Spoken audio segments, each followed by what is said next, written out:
Alhamdulillahirabbil nahmaduhu wa nasta'inuhu wa nastaghfiruh wa na'udzu billahi min syururi anfusina wa sayyiati a'malina may yahdihillahu fala mudhillalah wa may yudlil fala hadiyalah. Asyhadu an la ilaha illallah wahdahu la syarikalah wa asyhadu anna Muhammadan abduhu wa rasuluh allazi la nabiyya ba'da amma ba'du.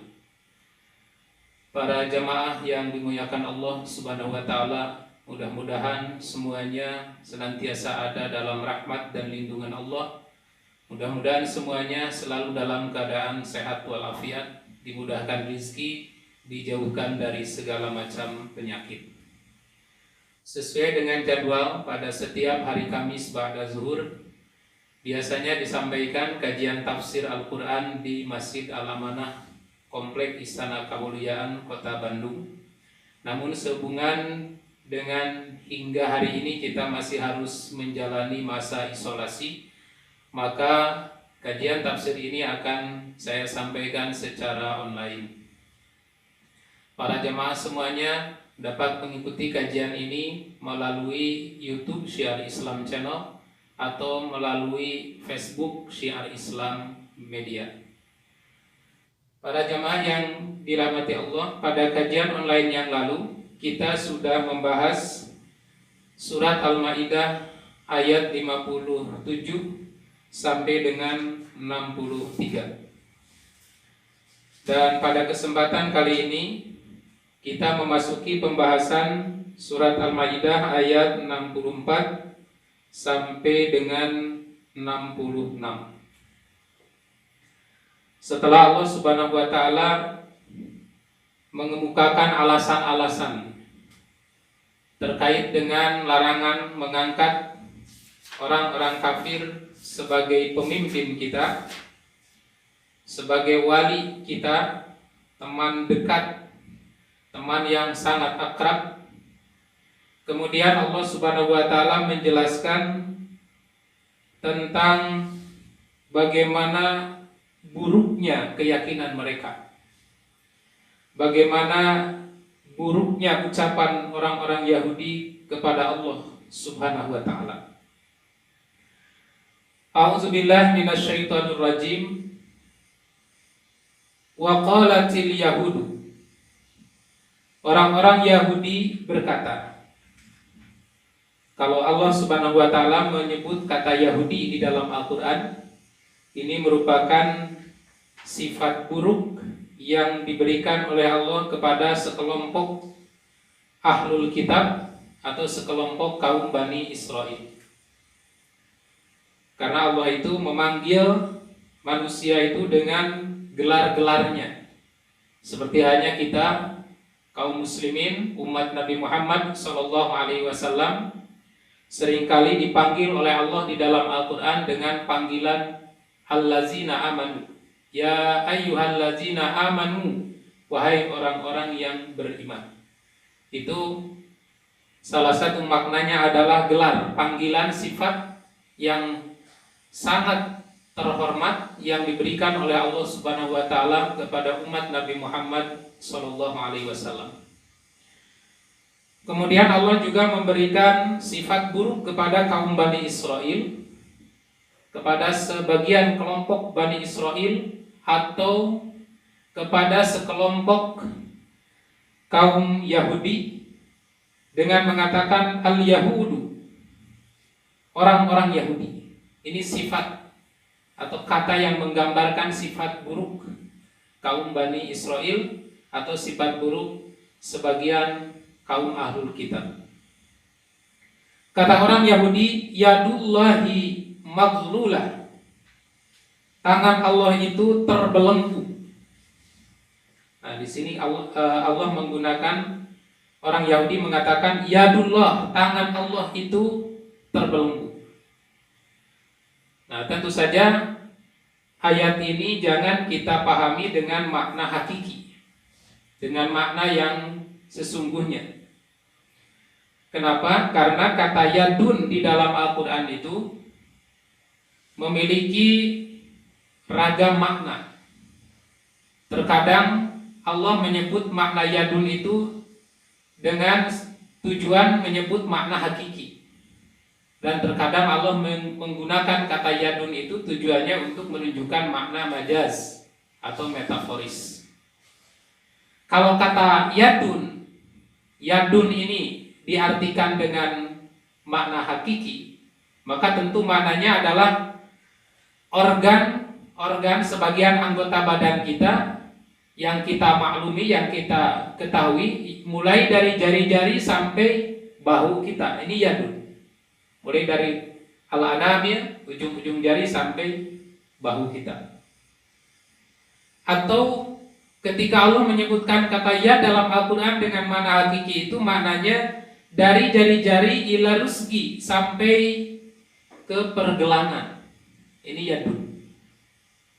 Nah, akan tetapi seringkali Allah Subhanahu wa taala juga menyebutkan kata yadun itu untuk makna majaz. Seperti di dalam Al-Quran itu banyak ungkapan kata yad, seperti di surat 75. Lima khalaqtu biyadayya. Di surat Al-Fath, yadullah fawqa aydihim. Di surat Al-Maidah, bal yaduhu mabsutatan, atau seperti ayat ini yadullahi maghlulah. Kemudian di surat Yasin ada kalimat allazi biyadihil malakutu kulli syai'. Kemudian di surat Ali Imran ada kalimat biyadikal khair. Lalu ada lagi was-samaa banainaha biaidin wa inna lamusi'un. Nah, kata-kata ini, kata yadun ini tentu jangan dipahami secara hakiki.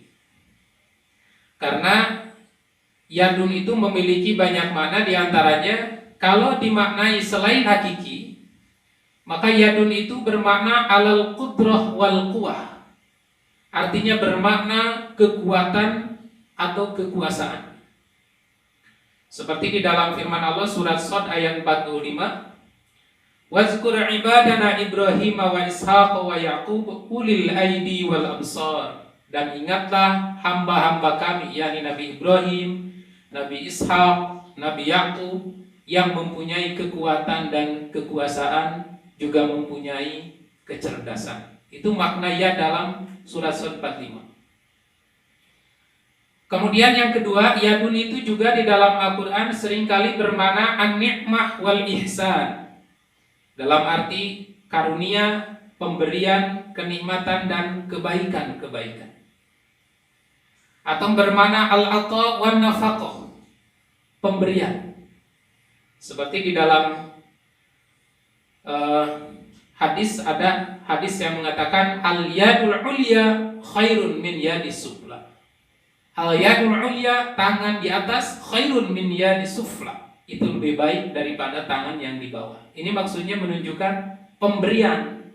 Orang yang memberi lebih baik daripada orang yang menerima. Dan ayat ini sebagai bimbingan atau isyarat kepada kita agar jangan sekali-kali mempertahankan hidup itu dengan cara meminta-minta, kecuali dengan sangat terpaksa. Sampai Nabi mengatakan yadul ulya, tangan di atas orang yang memberi itu lebih baik daripada tangan yang menerima. Atau dalam Al-Quran ada kalimat bayaduhu mabsutatani, justru bayadahu mabsutatani, justru kedua tangannya terbuka. Nah, ini maknanya lebar dermawan. Nah, maka kalimat yadullahi maghlulah, tangan Allah terbelenggu, itu bukan berarti tangan yang sesungguhnya lalu terbelenggu ke belakang. Tetapi yang dimaksud yadullah maghlulah, tangan Allah terbelenggu itu adalah makna pinjaman, makna kinayah anil bukhli, dari bakhil. Jadi orang Yahudi menyebutkan bahwa Allah itu bakhil, kikir. Orang Yahudi menyebutkannya maghlulah, terbelenggu. Padahal sifat kikir itu sesungguhnya bukan sifat dari Allah Subhanahu wa ta'ala. Sifat Allah Subhanahu wa ta'ala itu justru Allah itu maha luas pemberiannya. Malah di dalam surat Al-Isra ayat 29 Allah melarang wala taj'al yadaka maghlulatan ila unukik, dan janganlah kamu jadikan tanganmu terbelenggu pada lehermu. Wala tabsutha kullal batsi, dan janganlah kamu terlalu mengulurkan karena itu. Nah, maksudnya di sini apa? Kamu jangan kikir. Wala taj'al yadaka maghlulah, kamu jangan kikir. Jangan membelenggukan tanganmu janganlah membelenggukan tanganmu ke lehermu, maksudnya kamu jangan kikir. Tapi juga kata Allah wala tabsutha kullal batsi, dan jangan kamu terlalu mengulurkannya. Artinya kalau di dalam berinfak maka perhatikan juga kebutuhan kita dan keluarga. Jangan sampai mengeluarkan seluruh harta sementara kita dan keluarga kelaparan. Nah, ini bukan sifat Allah Subhanahu wa ta'ala, sifat kikir itu. Malah di surat Al-Isra ayat 30-nya dikatakan inna rabbaka yabsutur rizqa liman yasha, sesungguhnya Allah itu akan meluaskan rizkinya kepada orang yang dikehendaki, wa yaqdir, dan Allah juga akan membatasi rizkinya kepada yang dikehendaki. Innahu kana bi'ibadihi khabiran basira, dan dia itu, Allah itu mengetahui dan maha melihat akan hamba-hambanya. Nah, ini salah satu ungkapan buruk dari orang Yahudi. Maka saking buruknya ucapan Yahudi itu, kemudian oleh Allah Subhanahu wa ta'ala dibantah. Langsung dibantah oleh Allah. Kata Allah, gulat aidihim, justru mereka itu yang kikir. Justru orang Yahudi itu yang bakhil. Allah itu justru yabsut. Malah saking buruknya ucapan mereka kemudian diberi bonus oleh Allah. Bukan hanya dibantah ucapannya, tapi kemudian ada laknat dari Allah Subhanahu wa ta'ala, walu'inu bima qalu, dan mereka dilaknat disebabkan apa yang telah mereka ucapkan. Kata Allah Subhanahu wa ta'ala, bal yadahu mabsutatani, justru kedua tangan Allah itu terbuka lebar. Nah, ini maksudnya kinayah bahwa Allah Subhanahu wa ta'ala itu maha dermawan. Allah memberikan rizkinya kepada orang yang dikehendakinya. Bahkan kepada orang-orang kafir sekalipun Allah masih memberikan kenikmatan. Malah terkadang pada satu saat kenikmatan di dunia yang diberikan oleh Allah kepada orang-orang kafir itu lebih banyak, lebih besar daripada yang diberikan kepada orang-orang mukmin. Tetapi tentu saja ini jangan membuat mata kita silau, jangan membuat diri kita menjadi merendah diri di hadapan mereka, karena kenikmatan yang diberikan kepada orang kafir itu adalah kenikmatan yang sesaat. Malah di dalam hadis lain dikatakan ini sebagai istidraj. Dalam keterangan-keterangan, apabila Allah memberikan kenikmatan kepada orang-orang yang justru orang itu mengingkari hukum-hukum Allah, tidak beribadah kepada Allah Subhanahu wa ta'ala, tidak taat terhadap aturan-aturan Allah Subhanahu wa ta'ala, menentang Allah Subhanahu wa ta'ala, menentang Rasulnya, maka kenikmatan yang diberikan kepada mereka itu bukan sebagai nikmat yang akan mengakibatkan pahala di sisi Allah Subhanahu wa ta'ala, tetapi sebagai istidraj, mengulur-ngulur waktu, dan nanti Allah Subhanahu wa ta'ala akan menjatuhkan mereka sekeras-kerasnya, akan menyiksa mereka sekeras-kerasnya. Jadi dibiarkan mereka hidup mewah, hidup tinggi dalam posisi-posisi dunia, semakin tinggi, semakin tinggi, semakin tinggi, semakin tinggi, dan setelah di puncak ketinggian oleh Allah dijatuhkan. Itulah istidraj. Tetapi bagi orang-orang mukmin dibatasi ini sebagai ujian dari Allah Subhanahu wa taala. Nah, kata Allah, bal yadahu mabsutatani. Justru kedua tangan Allah itu terbuka lebar. Yunfiku kaifa yasha. Allah memberikan infak, memberikan rizki kepada orang yang dikehendakinya. Wala yazidana katsiran minhum ma unzila ilaika mir rabbika tughyanan wa kufra. Dan sungguh benar-benar akan menambah kebanyakan dari mereka apa yang telah diturunkan kepadamu Muhammad dari Tuhanmu, tughyanan, melampaui batas, kesombongan, wa kufra, dan kekufuran.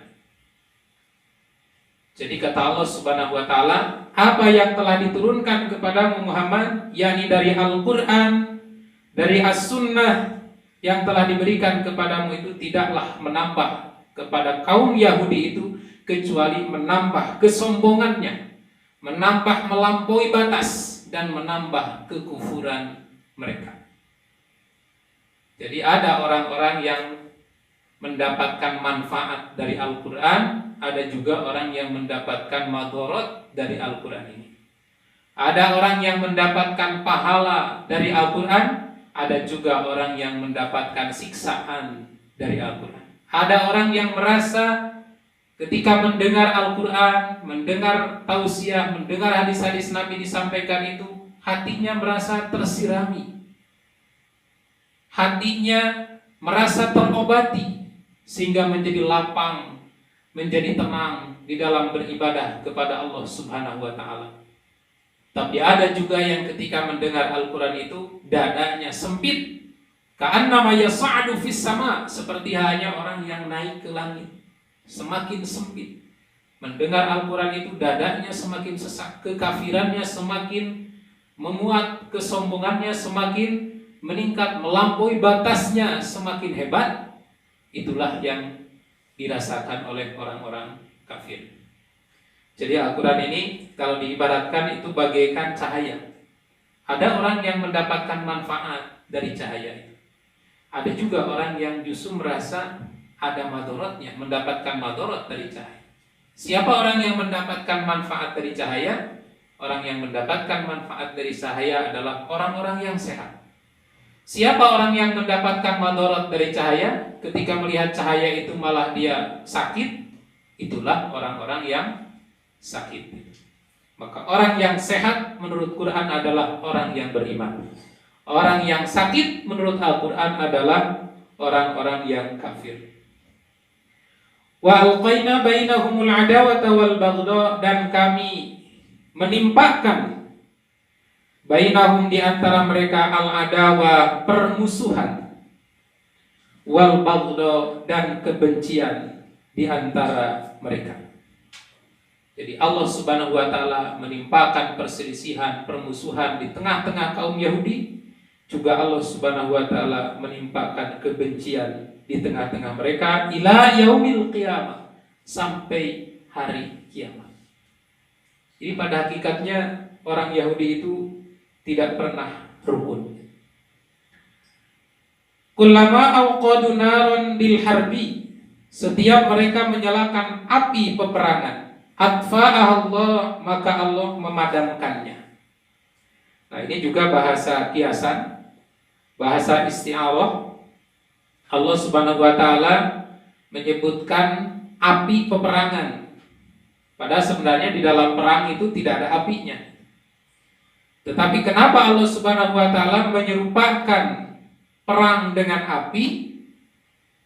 Li'annaha ta'kulu ahlaha, karena peperangan itu dapat memakan keluarganya, dapat membinasakan keluarganya, dapat membinasakan sahabat-sahabatnya, dapat membinasakan teman-temannya, tetangganya, dengan adanya peperangan itu.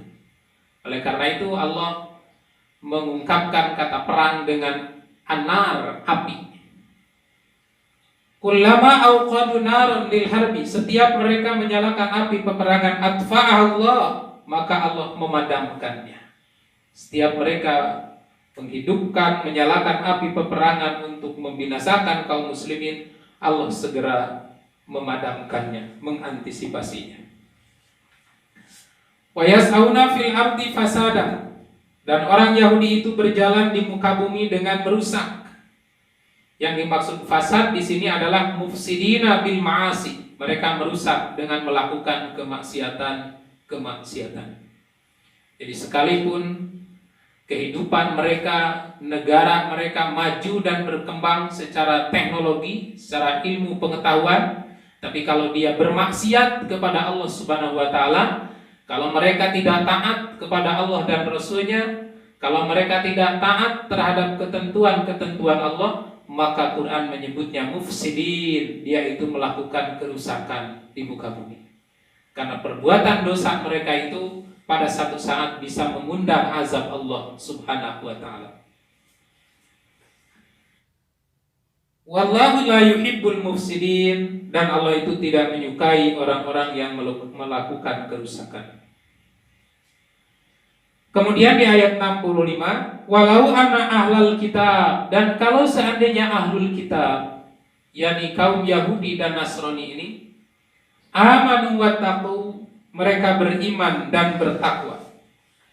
Amanu, beriman kepada Nabi Muhammad SAW, wattaqu, dan bertakwa dalam arti menghindari kekufuran, maka lakafarna anhum sayyi'atihim, sungguh benar-benar kami akan menghapus kesalahan-kesalahan mereka. Jadi sedurhaka-durhakanya orang Yahudi dan Nasrani, kalau dia beriman dan bertakwa, maka setelah masuk Islam, setelah dia beriman kepada Allah, beriman kepada Nabi Muhammad SAW, menjauhi kekufuran, maka Allah Subhanahu wa taala menghapus dosa-dosanya, dienolkan, dibersihkan lagi dosa-dosanya disebabkan keimanan dan ketakwaan mereka. Dan janjinya wala adkhanahum, dan sungguh benar-benar kami akan memasukkan mereka jannatin na'im, ke surga-surga yang penuh dengan kenikmatan. Jadi disinilah Maha Rahman Rahimnya Allah Subhanahu wa taala. Orang yang durhaka seumur-umur, orang yang melakukan perbuatan dosa bertahun-tahun, kemudian dia beriman dan bertakwa, bertaubat kepada Allah Subhanahu wa taala, bersyahadat, masuk Islam, maka Allah menghapus seluruh kesalahan-kesalahannya. Bahkan Allah berjanji akan memasukkan ke surga-surga yang penuh dengan kenikmatan. Dan selanjutnya, walau annahum aqamut taurata wal injil, kalaulah mereka itu aqamut taurata wal injil, benar-benar mengamalkan kitab Taurat dan Injil, wa ma unzila ilaihim, dan apa-apa yang telah diturunkan kepada mereka mir rabbihim, dari Tuhan mereka, la akalu min fawqihim wa min tahti arjulihim, maka pasti aku akan memberikan makanan kepada mereka min fawqihim, dari atas mereka, dari langit, wa min tahti arjulihim, dan dari bawah mereka. Maksudnya adalah apabila orang Yahudi, orang Nasrani itu beriman dan bertakwa kepada Allah Subhanahu wa taala, betul-betul menjalankan kitab Taurat dan Injil, hingga beriman kepada apapun yang telah diturunkan kepada mereka, termasuk beriman kepada Nabi Muhammad SAW dan apa yang telah diturunkan kepada Nabi Muhammad SAW, maka Allah berjanji akan memberikan keluasan rizki dari langit dan bumi. Artinya akan memberikan rizki kepada mereka dari segala arah. Inilah janji Allah Subhanahu wa taala kepada orang-orang yang beriman. Walau anna ahlal qura amanu wattaqu la fatahna alaihim barakatin minas samai wal ardh. Kalaulah penghuni negeri, penghuni negara ini, penghuni dunia ini semuanya beriman dan bertakwa kepada Allah, maka pasti Allah akan membukakan keberkahan dari langit dan bumi. Minas samawati wal ard, keberkahan langit dan keberkahan bumi akan Allah bukakan. Nah, tetapi kebanyakan mereka mengingkari janji-janji Allah Subhanahu wa taala itu. Dan ini sudah menjadi karakteristik daripada orang Yahudi. Sebagaimana di dalam Al-Qur'an itu ada 6 karakter buruk yang dimiliki oleh orang Yahudi, dan kita semua berlindung kepada Allah dari sifat ini.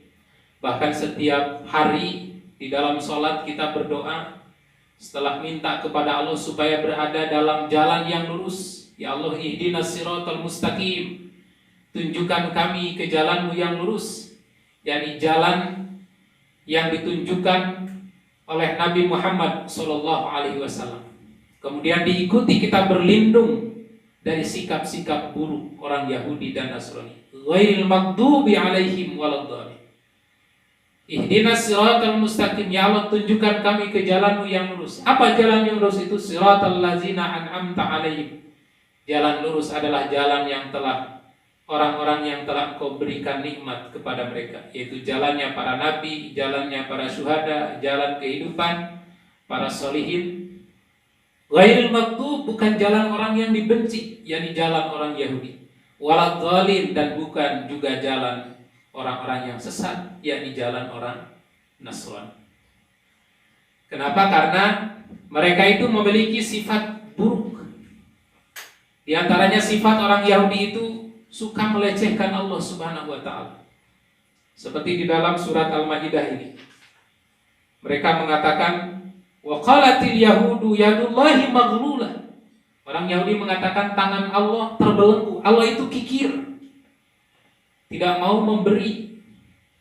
Bahkan ini menurut sebagian riwayat ini tanggapan ketika Nabi memerintahkan infak. Ketika Nabi SAW memerintahkan supaya memberikan pinjaman yang baik, qardul hasan. Bahkan Nabi memerintahkan supaya mensedekahkan pinjamannya. Maka orang Yahudi menanggapi perintah itu dengan kata-kata, kalau begitu Allah itu kikir. Kalau begitu Allah itu miskin, kami yang kaya. Maka kemudian dibantah oleh Allah.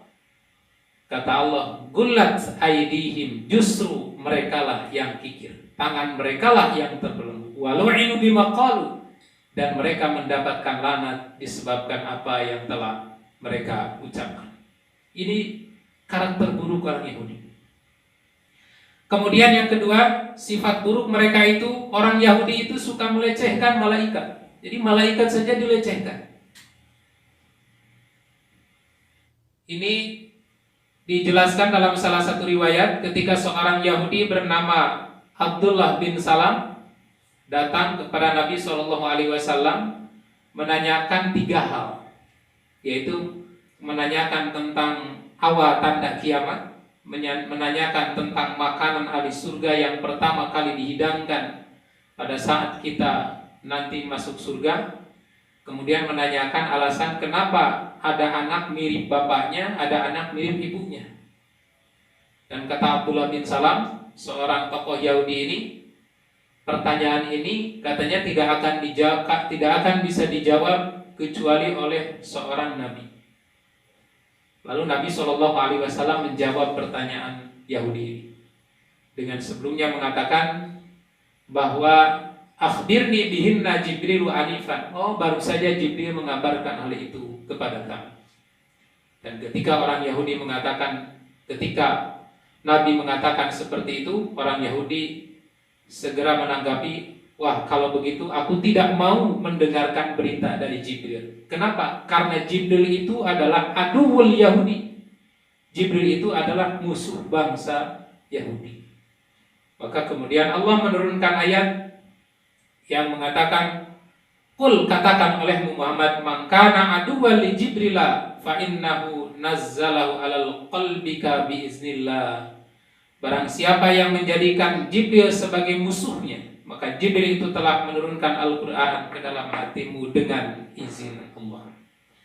Musaddiqan lima baina yadayhi, membenarkan kitab-kitab sebelumnya yang ada di tangan mereka, membenarkan kitab Taurat, membenarkan apa yang ada di dalam kitab Injil yang dipegang oleh orang Yahudi dan orang Nasrani.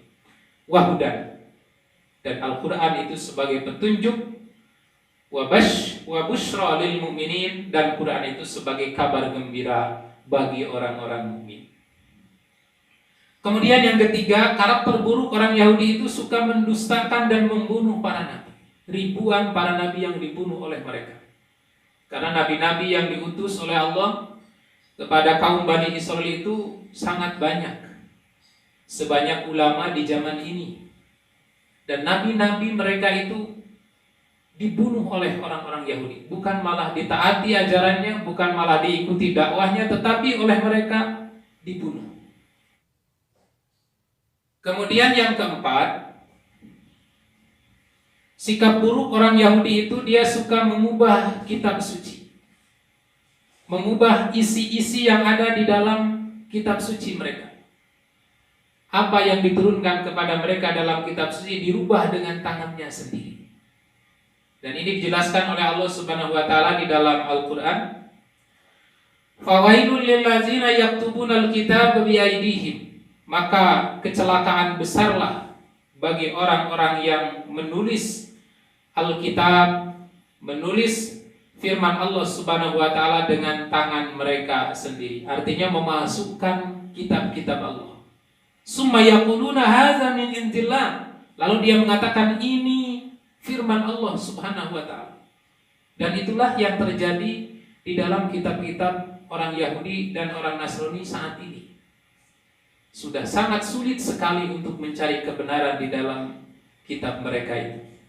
Mencari kebenaran di dalam kitab yang sekarang oleh mereka disebut Perjanjian Lama dan Perjanjian Baru itu seperti hanya mencari jarum dalam tepung, saking sulitnya.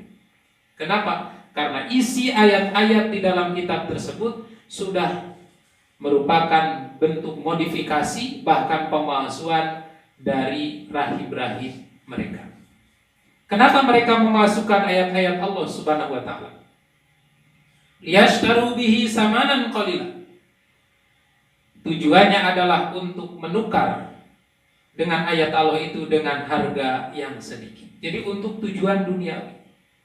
Ayat-ayat Allah, firman-firman Allah itu disesuaikan dengan kebutuhan politik yang mereka perjuangkan. Firman-firman Allah Subhanahu wa taala dirubah kemudian disesuaikan dengan kebutuhan-kebutuhan dunia yang mereka inginkan. Firman-firman Allah Subhanahu wa taala dirubah oleh mereka, disesuaikan dengan hawa nafsu mereka. Firman-firman Allah dirubah oleh mereka, disesuaikan dengan syahwat-syahwat mereka. Inilah dosa besar kaum Yahudi. Dan sampai sekarang juga mereka masih menginginkan hal ini. Mereka menginginkan agar Al-Quran ini juga sama, dirubah oleh mereka. Agar Al-Quran ini disesuaikan dengan hawa nafsu mereka. Tetapi mereka tidak sanggup untuk merubah Al-Quran. Mereka tidak sanggup untuk memodifikasi Al-Quran. Mereka tidak sanggup untuk merusak Al-Quran. Kenapa? Karena Allah sendiri yang menjaga Al-Quran ini. Kata Allah Subhanahu wa taala, "Inna nahnu nazzalna dzikra wa inna lahu lahafidun." Kami yang menurunkan Al-Qur'an, kami juga yang akan menjaga Al-Qur'an ini. Maka sampai kapanpun Quran ini tidak akan pernah bisa dirusak. Akan tetapi hadis-hadis Nabi SAW tentu saja ini tidak ada jaminan penjagaan dari Allah Subhanahu wa taala. Makanya sampai sekarang banyak ribuan hadis-hadis palsu yang tersebar di tengah-tengah kaum muslimin. Apalagi di era media sosial seperti sekarang ini. Dengan mudah kita dapat menemukan atau menerima postingan-postingan hadis-hadis palsu. Baik di dalam hal ibadah, di dalam akidah, di dalam muamalah, termasuk dalam peristiwa wabah yang saat ini sedang terjadi. Itu banyak sekali hadis-hadis yang tidak jelas asal-usulnya, yang tidak jelas sumbernya. Dan ini tentu saja harus menjadi perhatian kepada kaum muslimin agar kita hati-hati di dalam menerima qala Rasulullah. Agar kita hati-hati di dalam menerima hadis, agar kita hati-hati di dalam menerima berita-berita yang di atas nama Rasulullah Shallallahu Alaihi Wasallam. Karena terkait dengan hadis ini, memang tidak ada jaminan penjagaan dari Allah Subhanahu Wa Taala. Akan tetapi Al-Quran itu sudah dijamin oleh Allah.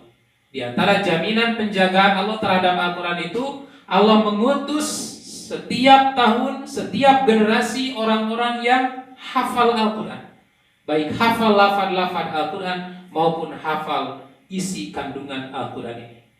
Maka para penjaga-penjaga Al-Quran inilah yang diutus oleh Allah di muka bumi untuk menjaga keaslian, keotentikan firman Allah Subhanahu wa Ta'ala. Kemudian yang keenam, sifat buruk orang Yahudi itu, dia adalah bangsa yang gemar berbuat dosa dan kerusakan, membuat kerusakan baik melalui perkataan mereka maupun melalui perbuatan mereka. Ini sudah dibahas pada pelajaran tafsir sebelumnya, bahwa salah satu sifat buruk orang-orang Yahudi itu, mereka kerjasama di dalam melakukan dosa dan permusuhan. Wa tara katsiran minhum yusari'una fil ismi wal udwan, dan kamu akan melihat kebanyakan dari mereka orang Yahudi itu, mereka bersegera dalam berbuat dosa dan permusuhan. Wa aklihumus sukta, dan mereka senang memakan makanan yang haram, memakan hasil riba, memakan hasil suap, memakan hasil korupsi.